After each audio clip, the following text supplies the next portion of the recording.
Photoshop has some very cool lighting effects, and I've got a few images prepared for you to play with them.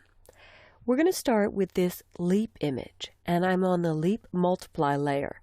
I've named each layer according to their layer blending mode, which is creating some neat effects.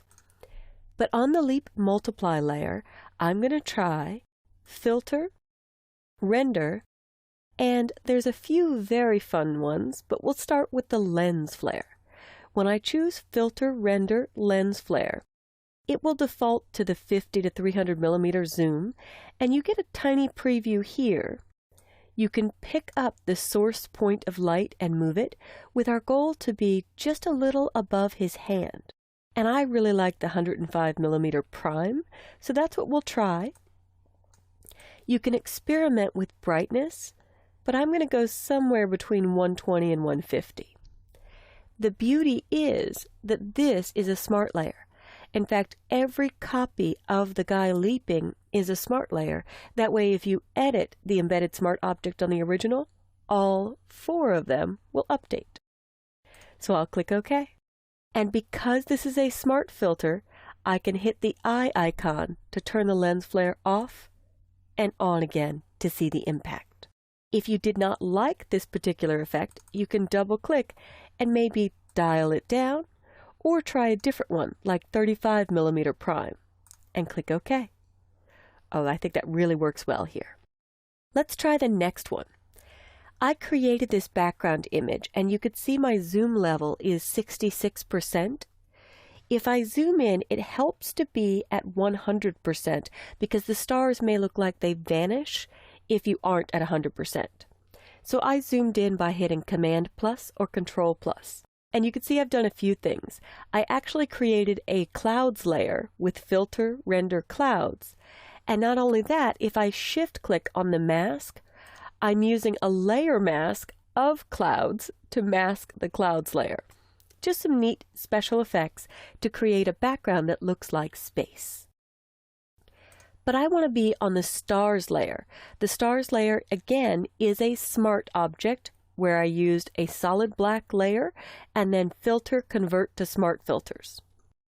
You'll see I have a Gaussian blur, which gives me fewer stars, and the noise is actually what creates the stars themselves. I'm just clicking on the eye icon to hide or show them.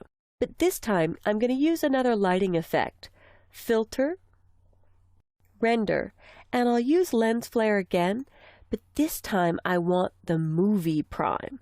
Movie prime gives me those bands of light. I don't know why, it also makes me think of E.T. the movie. But I'm going to pull this towards the center, and then I can dial the brightness up or down. Now the preview may not be accurate because again it's a tiny area, and I'll click OK. And with this you can apply different blending modes.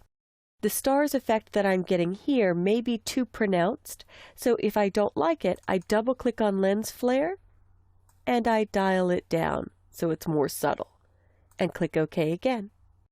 And there we have it. Now, applying lens flare to the bottom stars layer may not give you the same effect as applying it to a top layer. So here's a trick. I'm going to click on the clouds layer, make a new layer with layer, new layer. I'll name this black. And I really want those lights to be pronounced because they're buried under the clouds, which has a screen layer blending mode, and because they're on the stars, which has the smart filter and Gaussian blur and noise, we are getting kind of a dithered effect. If I click back on the black layer and choose Edit Fill with black and hit OK, everything vanishes, which is fine. But I'm simply going to take my lens flare effect and drag it up to black. Now a very important note, and sometimes I leave this in on purpose so you could see if you make a mistake, this is why it's not working. The circle with the line through it indicates I can't drag this up to here because this is not a smart filter or smart object layer. So I'll choose filter, convert for smart filters. It's saying yes, it's converting it to a smart object. OK. It's good to hit Don't Show Again there if you know it's going to be a smart object. And now, these eyes are filters. Filters can only be edited if you have a smart object layer. So I can drag the lens flare up on top of black and get a gorgeous view of that lighting effect. In fact, this little arrow will collapse or expand all the filters that are applied. And here's the magic. With a layer blending mode, I can choose something like color dodge to lighten with a color, linear dodge, or anything that is doing sort of an overlay effect. Well, overlay is one to try, soft light for whatever achieved or desired special effect you're going for. I think I'm going to leave it on linear dodge. And I'll zoom down a little bit. Notice how when I hit Command minus or Control minus, the stars disappeared. They aren't gone. The zoom level is just too low. So Command plus or Control plus will let me see those again. So this is a very interesting background that you can actually try to pop some of your own silhouettes of people on top of. All right, now for the last and very improved, coolest special effect. On this model, I want to do an ad for a party, and the theme of the party is aliens, and that hair and the look in her eye, I think, lends itself perfectly to this. So I'm going to choose Filter, Render, and Lighting Effects. Now, Lighting Effects has been radically improved in CS6.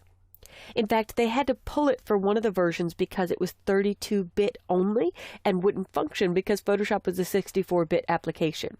Now it's back, and now our effect is directly on canvas. We have a much bigger territory to work with than we had with the last few lighting filters that we tried.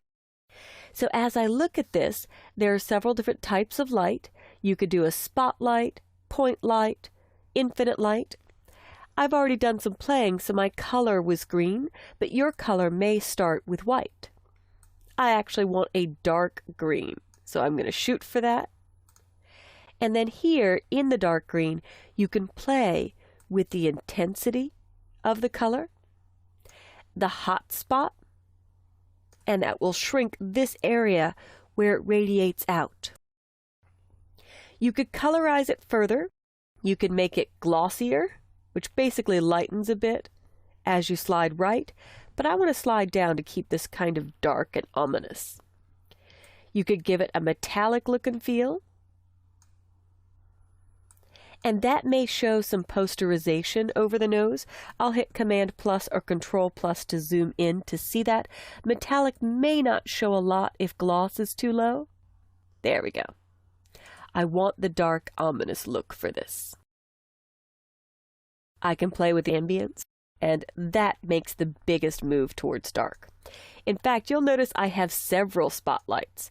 If I click the eye icon to turn others off and on, I can actually click on Spotlight 2 and trash it, click on Point Light 1 and trash it, and this is really what you get to start. Just one spotlight, which is the default, and then I can play with the amount of light coming through here. If I really want her hair to show, I could choose another type of light, like a point light or infinite light. I'm going to go for point just over her hair. In the center, I'll move that up here, and now I want this to be very subtle, so I'll dial it down. And there more of the green comes through, but I'm getting that bit of shine on her head. And I'll click OK, and if I hit Command Z or Control Z for before and after, you could see some very neat special effects that are now on canvas and 64-bit using Filter, Render, Lighting Effects.